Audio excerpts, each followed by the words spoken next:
Pasangan alat peraga Haji Sarjani Abdullah dan juga Haji Mudakir Manaf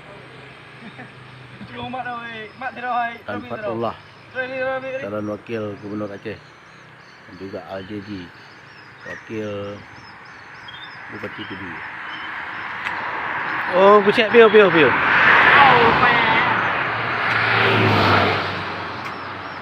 Di Desa Kampung Lada, Kecamatan Merdeka Timur.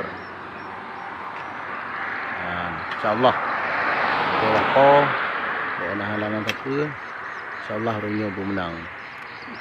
Buku makmu bangsa Aceh dari orangnya mendawa. Haji Sarjani Allah dan Haji Mudakir Manaf. Yan Bampak Keteo.